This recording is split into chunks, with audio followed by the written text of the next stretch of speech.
Hi friends, అందరికీ నమస్కారం. Welcome to Sai media.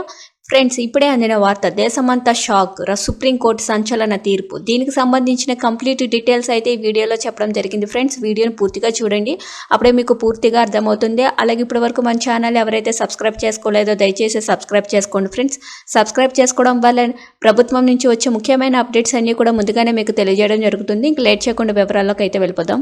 Child pornography కేసులోని Madras high court ఇచ్చిన తీర్పుపై సర్వోన్నత న్యాయస్థానం తీవ్రంగా స్పందించింది. చైల్డ్ పోర్నోగ్రఫీ చూడడం, వీడియోలను డౌన్లోడ్ చేసుకోవడం పోక్సో చట్టం కింద నేరమని స్పష్టం చేసింది. ఇలాంటి తీర్పును ఇచ్చి హైకోర్టు ఘోరమైన తప్పిదానికి పాల్పడిందని వ్యాఖ్యానించింది.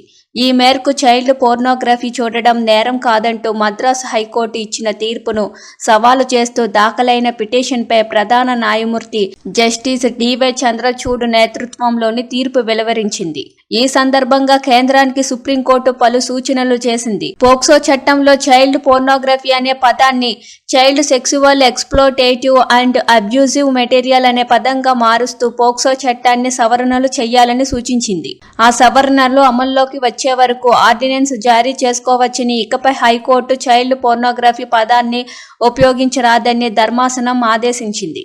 ఈ తీర్పును సవాలు చేస్తూ పలు స్వచ్ఛంద సంస్థలు, బాల హక్కుల సంక్షేమ సంఘాలు సుప్రీంకోర్టులో పిటిషన్ను దాఖలు చేశాయి. దీనిపై విచారణ చేపట్టిన సర్వోన్నత న్యాయస్థానం హైకోర్టు తీర్పును పక్కన పెట్టింది. సదరు యువకుడిపై క్రిమినల్ చర్యలను రూపొందించింది. కాగా ఈ తీర్పును రాసే అవకాశం తనకు ఇచ్చినందుకు సిబిఐకు జస్టిస్ పార్థివాలా ధన్యవాదాలు తెలిపారు. ఫ్రెండ్స్, ఇలాంటి లేటెస్ట్ అప్డేట్స్ కోసం మన ఛానల్ని లైక్ చేయండి, షేర్ చేయండి, సబ్స్క్రైబ్ చేసుకోండి. అలాగే బెల్ ఐకాన్ని ప్రెస్ చేయండి. Thank you for watching.